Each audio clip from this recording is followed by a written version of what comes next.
pour lire dans les livres des gens ce qu'on avait lu le dimanche passé.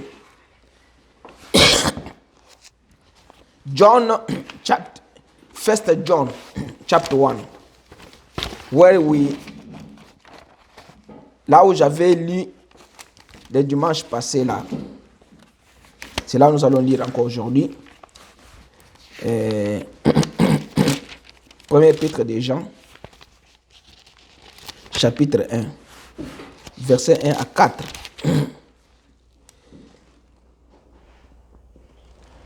C'est là où on avait lu 1 Jean. Ok.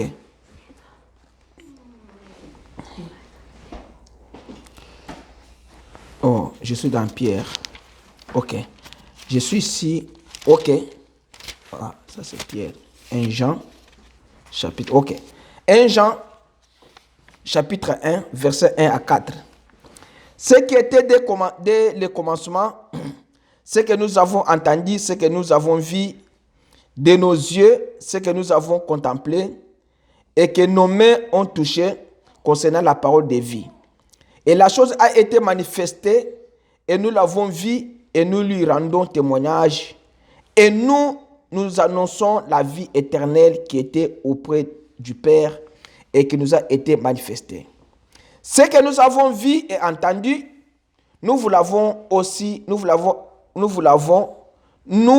l'annonçons à vous aussi, afin que vous aussi vous soyez en communion avec Dieu, avec nous. Or, notre communion est avec le Père et avec son Fils Jésus-Christ. Et nous écrivons ces choses afin que notre joie soit parfaite. Amen. Seigneur Jésus, merci. Ce matin, nous allons parler de quelque chose encore. Aide-nous, Seigneur Jésus, afin que nous puissions réellement dire ce que toi tu as dit dans la Bible et ce que le prophète a dit dans les brochures. Alors, inspire mon frère, ma soeur. Enlève la crainte, enlève, Seigneur Jésus-Christ, tout ce que le diable peut faire. Éternel Dieu, console mon cœur, le cœur de mon frère et de ma soeur. Et commence avec nous cette prière. Et quand moi du chemin, mets-toi à ma place, à la place aussi de ceux-là qui écoutent Jésus. Que nous puissions avoir un entendement spirituel, Seigneur. Nous nous confions entre tes saintes mains. Nous cherchons l'esprit de dérangement. L'esprit, Seigneur, qui vient toucher les enfants pour déranger des prédications. Éternel Dieu, est en ta main, que tes anges soient à cet endroit pour sécuriser la bouche de chacun de nous. Alors que nos cœurs soient disposés, Seigneur, à t'écouter, afin que nous puissions être bénis en sortant de cet endroit. Que nous puissions nous corriger de nos fautes, de nos erreurs. Que nous puissions abandonner nos anciennes habitudes. Que nous puissions regarder à la croix, là où tu as versé le sang précieux, pour que nous puissions avoir la vie éternelle. Car, Seigneur Jésus, sans l'effusion de sang, il n'y a pas le pardon des péchés. Sois béni, loué, glorifié à jamais. Au nom de Jésus. Amen. Ok, vous pouvez vous mettre. Je dois aussi ajouter quelque chose dans Hébreu. Dans Hébreu 9. Si c'est cela. Je dois aussi ajouter quelque chose. Alors, je dois ajouter quelque chose dans les Hébreux, je pense 9 ou bien 10. Il est dit ici ceci.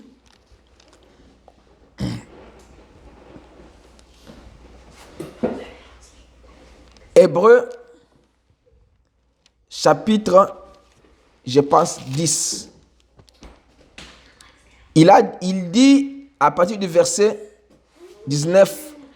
Ainsi donc, frères, nous avons au moyen du sang de Jésus une libre entrée dans le sanctuaire par la route nouvelle et vivante qu'il a inaugurée pour nous au travers du voile, c'est-à-dire de sa chair. Et nous avons un souverain sacrificateur établi sur la maison de Dieu. Alors, ici, je dois parler sur ce qu'on avait, là où on s'était limité le dimanche passé.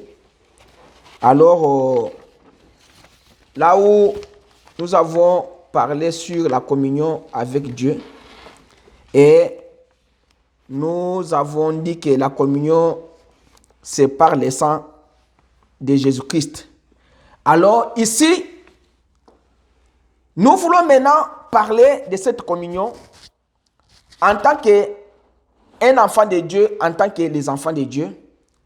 Parce que nous savons que, comme nous avons lu dans Genèse chapitre 3, que l'homme avait péché, l'homme avait cherché les moyens par lesquels il pouvait se sauver.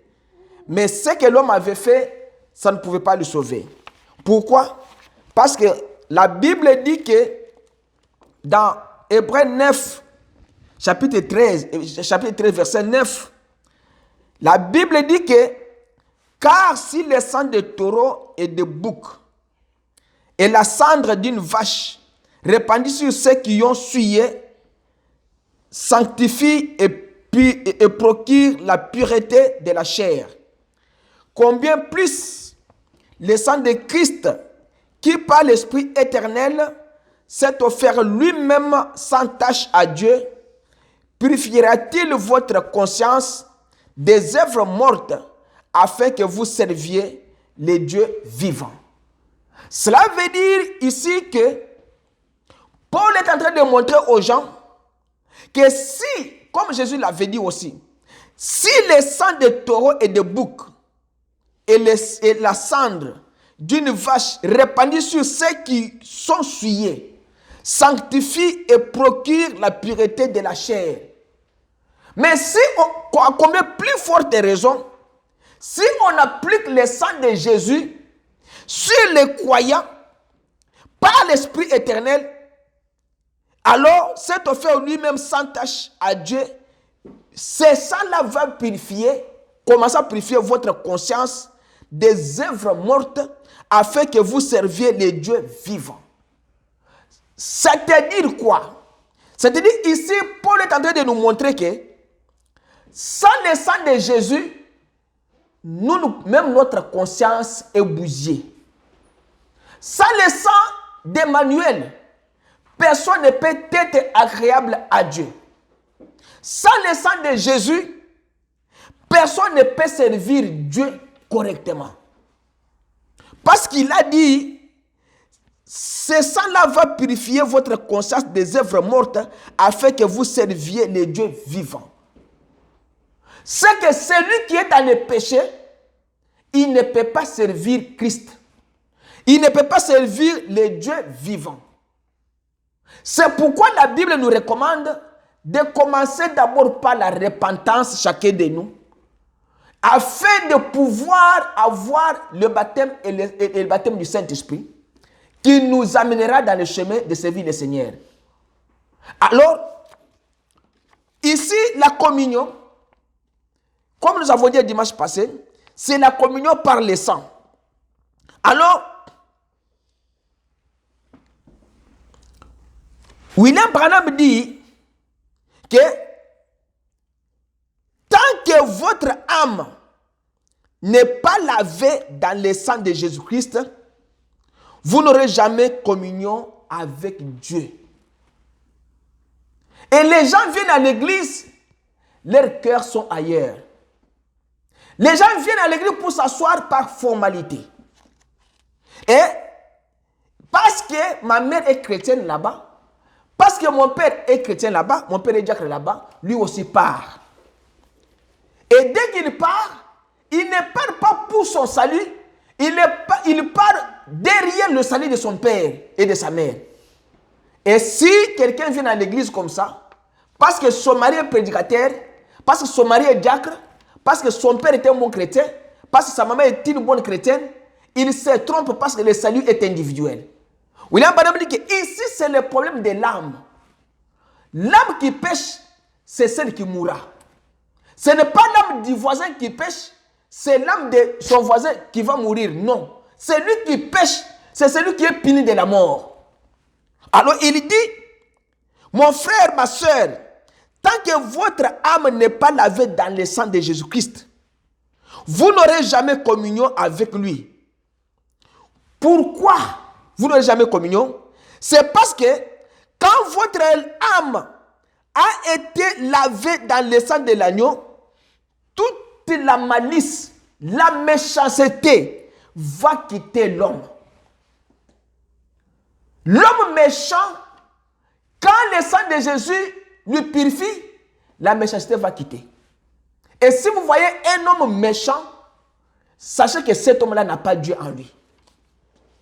Quelqu'un peut être énervé, mais pas être méchant. Parce qu'ici, William Branham dit que, et lorsque votre âme a été lavée dans le sang de l'agneau, toute la malice, malignité, toute la haine, toute l'envie et toute dispute, toutes ces choses sont mortes. Pourquoi? Parce que le Saint-Esprit ne communique pas avec les haineux. Le Saint-Esprit ne communique pas avec les méchants.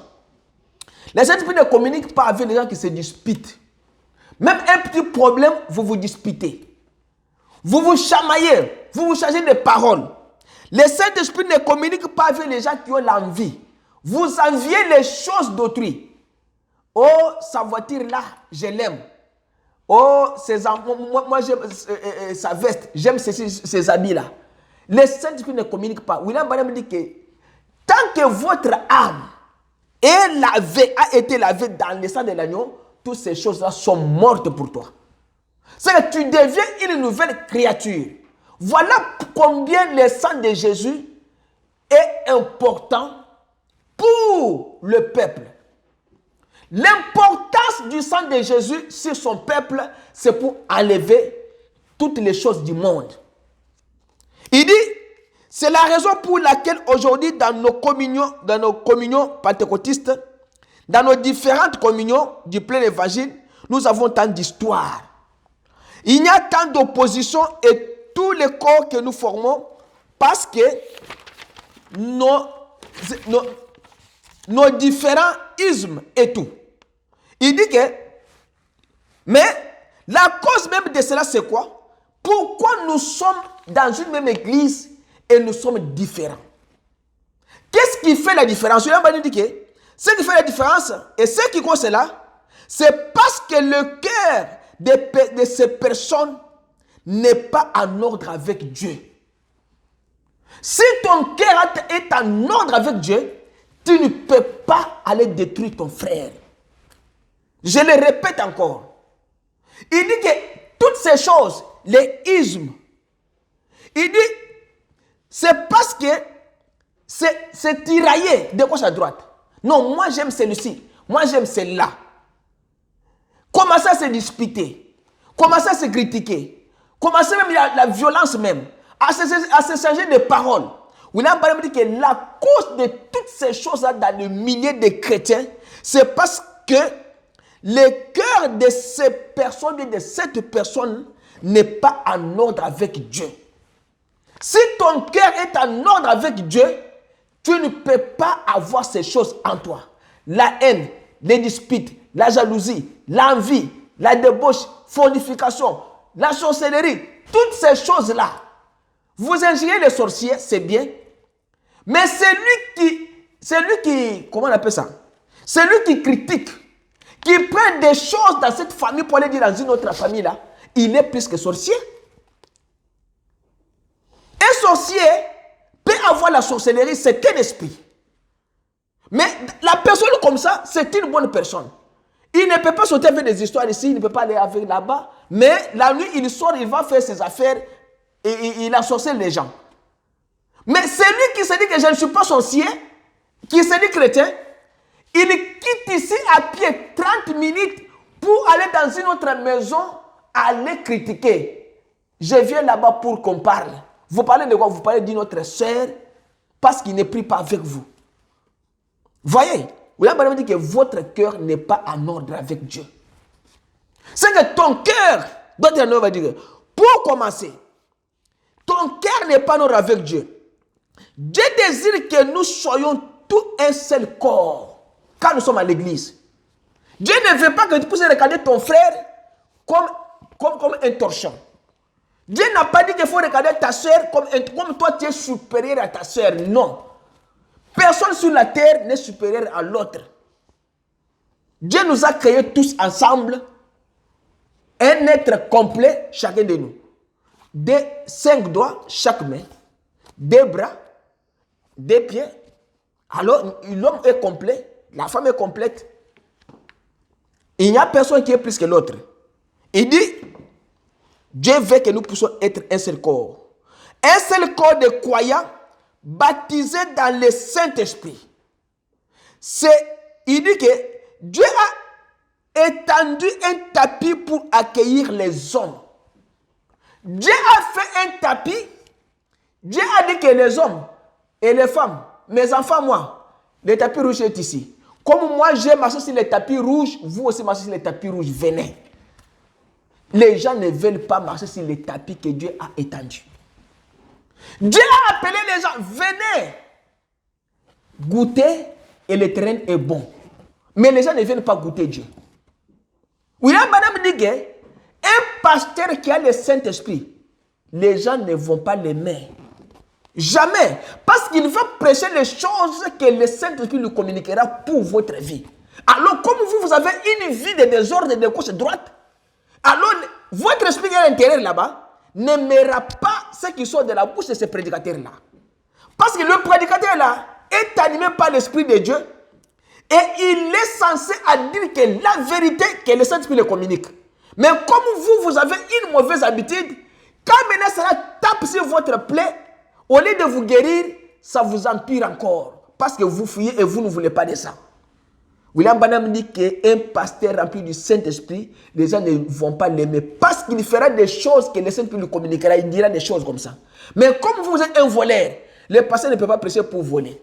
Comme vous êtes un impudique, le pasteur ne peut pas toucher sur l'impudicité. Comme vous êtes un fumeur, le pasteur ne peut pas toucher sur la cigarette. Quand vous êtes un buveur, le pasteur ne peut pas toucher sur les boissons alcooliques. Les tapis rouges, les gens ne veulent pas. Pourquoi? Il dit que ce tapis-là, c'était pour accueillir les hommes. C'était le tapis de bienvenue depuis que la communion a été brisée autrefois. L'homme, quand il avait brisé la communion, le tapis que Dieu avait établi, c'était le sang. Dieu a dit marcher sur le sang, les tapis. William Branham dit que c'était le tapis de bienvenue depuis que la communion a été brisée autrefois. C'est que dans le jardin d'Éden, comme la communion a été brisée, Dieu a étalé un tapis. Venez marcher sur le tapis qui est le sang. Et quand vous avez le sang sur vous, quand l'âge de la mort va passer, c'est que toi tu ne mourras pas. L'homme a dit niet. Moi je ne vais pas mettre le sang sur les lentons et sur les poteaux. Moi je ne vais pas marcher sur le tapis de Dieu. Maintenant Dieu a étalé un tapis. Ce tapis-là, c'est pour vous amener à la restauration de l'arbre épouse. C'était le tapis de bienvenue. La restauration se faisait par le sang. C'est dans le sang que vous avez la communion. La restauration de la communion avec Dieu. Sans le sang de Dieu, sans le tapis là qui Dieu a établi, il n'y a pas moyen de servir Dieu. Sans l'effusion de sang, il n'y a pas le pardon de nos péchés. Mais ce matin, Dieu a étalé le tapis. Combien ont marché sur le tapis de Dieu? Combien ont accepté que ce tapis-ci peut me rendre la vie? Combien ont accepté que ce tapis peut restaurer ma vie? Le tapis de Dieu. Le tapis de bienvenue pour accueillir les hommes et les femmes. Les femmes refuse le tapis de Dieu. Pourquoi? Parce que le tapis de Dieu va dire à la femme, une femme ne peut pas porter les pantalons. Ça, moi je n'ai jamais vu ça. Montre-moi dans la Bible, là où il est écrit pantalon, la femme ne peut pas porter les pantalons. C'est qu'elle a catégoriquement refusé le tapis de Dieu. L'homme ne peut pas mettre le boucle d'oreille. Montre-moi dans la Bible, là où il est écrit, l'homme ne peut pas porter le boucle d'oreille. Écoutez une seule chose. Ça, c'est le tapis évité de Dieu. C'est que Dieu a étalé un moyen par lequel vous devez être sauvé. Vous avez refusé. Un pasteur est venu me dire que mon fils est allé mettre le cachet sur son corps. Le pasteur Son fils a mis les cachets sur son corps. Écoutez ça bien. Maintenant, le pasteur me pose moi la question. Mon fils m'a posé la question, frère Bertin, qu'il n'y a aucun endroit dans la Bible où Dieu a interdit de ne pas mettre les cachets sur le corps. Ah, ça c'est le pasteur qui me dit que son fils lui a dit ça. Moi je lui ai dit que toi tu lui as répondu quoi? Et le pasteur me dirait que non. Moi j'ai lu dans la Bible que Dieu a refusé des incisions, mais pas les cachets. Mais je dis que tu es en erreur. C'est parce que l'enfant t'a déjà dépassé la force. C'est ce qui montre même que tu n'es pas un pasteur responsable. Parce que si cet enfant a été élevé dans la crainte de l'Éternel, il ne pouvait pas mettre les cachets sur son corps. Est-ce que la cigarette est mise dans la Bible? Jamais. Est-ce que les pantalons sont mis dans la Bible? Non. Mais ce que Dieu refuse, ce sont des choses qui suivent le corps et l'âme. Parce que ces choses-là, quand vous mettez les cachets là, c'est les cachets des figures de Jésus, figures de Dieu, d'un ange, ou bien vous mettez les cachets de quoi? Quand vous mettez les cachets sur votre corps, ça sera toujours les cachets de l'enfer. Et tout le monde qui a les cachets sur le corps, que ça soit la figure de sa femme, ça vient de l'enfer. Parce que Dieu n'a jamais institué ça dans la Bible. Si nous sommes des chrétiens, nous devons marcher sur le tapis de Dieu. Et Dieu va nous accueillir. Et quand vous mettez les cachets sur votre corps, c'est que vous avez tiré l'inspiration là en enfer. Parce que l'enfer ne peut pas vous enseigner de bonnes choses. C'est le ciel qui doit vous enseigner de bonnes choses.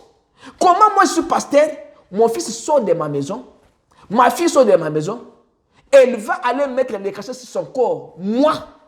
Mais ça ne peut pas se faire. Je dois parler aux enfants dès le bas âge. Tu ne peux pas avoir le boyfriend, le girlfriend. Et l'enfant doit capter ça dans ses mémoires. Les jours où tu le feras, je dois te tuer. Mais en toi, tu sais que je ne dois pas tuer l'enfant, mais tu dois lui mettre en garde. Tu dois dire à l'enfant que tel que tu es ici, tu ne peux pas mettre les cachets, sinon tu n'iras pas aussi, tu iras en enfer. Il faut parler aux enfants, leur montrer la voie qu'ils doivent suivre, afin que quand ils seront grands, qu'ils ne puissent pas s'en détourner. Mais mon ami n'avait pas montré aux enfants la voie du salut, afin que quand ces enfants seront grands, ils ne vont pas s'en détourner. C'est comme ça que l'enfant s'est détourné. Dieu dit que la restauration se fait par la communion avec Dieu. Et vous êtes en communion avec Dieu comment? Dieu étale un tapis et vous avez refusé. William Branham dit que Adam ne pouvait pas rencontrer Dieu sur base de ses propres théologies. On ne rencontre pas Dieu sur base de vos théologies que vous étudiez à l'école. Non. Vous ne pouvez pas évoluer avec Dieu sur base de psychologie. Ce que vous enseignez aux gens, ce n'est pas la parole, ce sont des psychologies de la théologie. Or que Dieu n'est pas dans la théologie. Et quand les démons là attrapent un homme, William Branham dit que comme il refuse de marcher sur le tapis de Dieu, le diable vient le déshabiller maintenant. Parce qu'il est dit que la femme ne peut pas mettre le maquillage. La femme ne peut pas se maquiller. Parce que le maquillage vient de l'enfer. Porter des jupes courtes, ça vient de l'enfer. Porter les pantalons de femmes, ça vient de l'enfer. Mettre les boucles d'oreilles, un homme qui laisse les cheveux longs, ça vient de l'enfer. Une femme qui coupe ses cheveux, ça vient de l'enfer. Et William Branham dit que les démons déshabillent les hommes et les femmes. Les démons. Il dit que ma fille de 2 ans est sortie et a vu une femme qui tondait les gazons. Il avait porté des sales petits vêtements horribles. C'est une femme qui coupait les herbes comme ça. Elle était en pantalon avec un cinglé. Quelque chose comme ça. Habit horrible. Disons seulement cinglé. Un enfant de 2 ans de William Branham. Et l'enfant ferme la porte. L'enfant rentre dans la maison. L'enfant dit à papa, « Hé papa, cette femme-là, Écoutez. Il dit que cette femme-là a oublié de porter la jupe.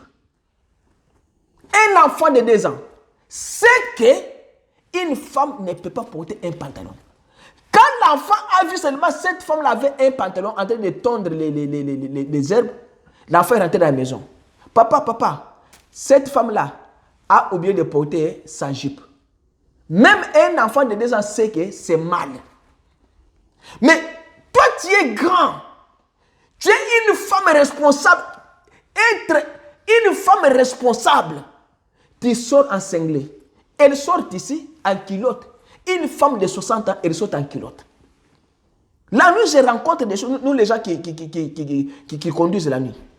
Vous voyez une femme responsable qui peut être une mère d'un vrai foyer, mais elle est dans la boîte de nuit avec ses enfants. Qu'est-ce que vous montrez aux enfants de 17 ans, 18 ans, 15 ans dans la boîte de nuit? C'est parce que maman, sa vie, c'est dans la boîte de nuit. Satan les déshabille. Elle porte des jupes les centimètres de ses papiers. Ça, c'est que si elle porte une jupe qui ne montre pas son caleçon, c'est que cette jupe-là est longue. Il fallait qu'elle aille couper ça pour diminuer encore. Ça, c'est déshabillé. Vous voyez, on dit que c'est le diable qui déshabille les hommes. Et c'était des démons qui ont plutôt déshabillé des femmes. Parce qu'une femme au féminin doit marcher sur les tapis de Dieu. Sur les sangs d'Emmanuel. Quand le sang va lui interdire ces choses. Il y a une sœur qui m'a dit à Kinshasa, la chose qui est restée dans ma mémoire jusqu'au jour d'aujourd'hui. La sœur a dit, nous, Dieu nous a épargné des dépenses. Aujourd'hui, je n'ai pas d'argent de mettre les vernis. Dieu m'a épargné. Aujourd'hui, je n'ai pas de rouge à lèvres. Dieu m'a épargné. Aujourd'hui, je n'ai pas ajouté les sourcils. Dieu m'a épargné. La sœur a dit que, frère Bertin, nous, les sœurs du message, Dieu nous a épargné des dépenses inutiles. Je peux mettre la poudre, c'est 1000 francs. Je peux mettre le parfum, ça se comprend. Mais pour aller acheter les sourcils, acheter les ongles, ajouter, elle fait la dépense de $300 pour ajouter seulement les ongles. Dieu a dit aux femmes, aux sœurs de l'église, du message, je vous épargne des dépenses. Suivez les tapis. C'est pourquoi les gens prient. Et leurs prières, Dieu ne les accepte pas. Ils viennent à l'église. Le protocole qui est devant l'église là-bas, elle est comme un démon. Parce qu'elle a refusé de marcher sur les tapis de Dieu. Vous voyez, que pourquoi Dieu n'accepte pas notre prière? Il dit que, savez-vous pourquoi les prières des gens ne sont pas exaucées de la manière dont elles devraient l'être? Pourquoi nous prions, Dieu ne nous répond pas? Pourquoi les gens prient, Dieu n'exauce pas leurs prières? Vous avez dit que c'est parce qu'ils s'approchent par excitation psychologique plutôt qu'au moyen du sang. Ils viennent avec ses propres mentalités. Vous allez prier Dieu avec psychologie, avec théologie. Vous allez prier Dieu selon vos propres sentiments. Et vous exigez Dieu dans la prière. Moi, je veux prier pour que Dieu tue ces pasteurs-là. Moi, je veux prier pour que cette sœur-là qui a joué avec moi, Zamba Bomaye, que Dieu la tue. Non. William Branham dit que Dieu n'exauce pas la prière psychologique. Une prière que vous faites avec la haine, Dieu ne l'exauce pas. Vous faites la prière sur base de vos affaires à régler, vous commencez à faire la prière. Dieu, je veux que son argent là se termine, je veux qu'il soit pauvre. Comme il a joué de moi je suis un grand pasteur, il sera pauvre. Non. William Branham dit que ça c'est la psychologie. Dieu n'accepte pas cette prière là. Parce que Vous vous approchez par une excitation psychologique. Vous voulez exciter les gens. Vous voulez vous montrer que c'est seulement vous que Dieu écoute. Non. Or que Dieu dit que même un arrogant ne peut pas entrer dans le royaume des cieux. Ça, c'est de l'arrogance. L'excitation psychologique. Vous voulez montrer aux gens que toi, tu es quelque chose. Or, le sang, le tapis de Dieu est roulé devant vous. Marchez seulement sur le tapis là, tu aimeras ton ennemi comme tu t'aimes toi-même.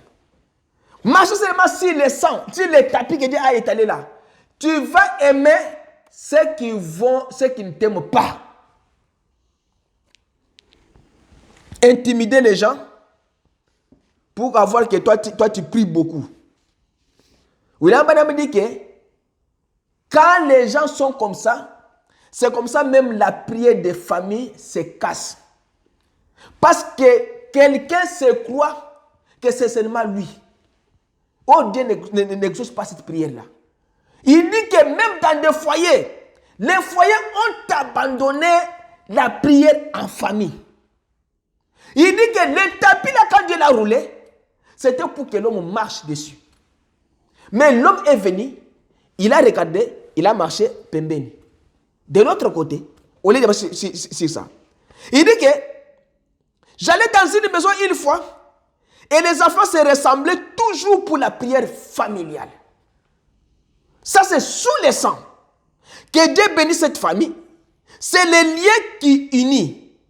Si vous faisiez cela chez vous, il n'y aura pas tant de divorces et de choses qu'on a. Vous auriez la communion les uns avec les autres. Les familles divorcent à cause des manques de prière. Ça, c'est William Branham qui l'a dit. Si vous priez beaucoup à la maison, Satan ne doit pas entrer. Satan cherche toujours dans un foyer chrétien à éteindre le feu de la prière de la maison. Quand Satan a réussi à faire cela, à éteindre la prière, la deuxième des choses, Satan va casser le foyer par le divorce. Tu verras que l'homme commence à être têtu, la femme têtue, les enfants maintenant sont à la portée de tous les vents. C'est comme ça que le vent peut toucher n'importe quel enfant à n'importe quel moment parce que papa est atteint. Parce que maman est atteinte, ils n'ont pas encore la vie de prière dans le foyer. Alors, Satan va commencer maintenant à travailler. Maintenant, William Branham dit que pour éliminer cela, il faut revenir sur le tapis de Dieu. Il faut revenir sous le sang. À cette époque-là, il dit, en Israël, quand il y avait la communion, on montrait ce qu'ils avaient fait avant que la grande destruction n'arrive. L'âge qui avait détruit leur pays, l'âge destructeur, la première chose qui était arrivée, Israël avait reçu l'ordre de prendre un agneau, de le tuer et d'appliquer le sang sur la porte. Et chaque famille entrait dans la maison et mangeait cet agneau-là. Chacun de nous, quand vous tuez l'agneau, applique le sang et mange l'agneau. L'agneau là, vous la mangez tel qu'elle est. Encore la Bible dit qu'ils avaient mangé ça debout, avec leur bâton à main. Parce qu'ils étaient en voyage pour sortir de l'esclavagisme du diable. Alors, ils communiaient autour de l'agneau rôti. Est-ce qu'aujourd'hui, les gens communient autour de l'agneau de Dieu? Non. Ils communient autour de leur pasteur. Nous voyons ça. Nous voyons les pasteurs qui viennent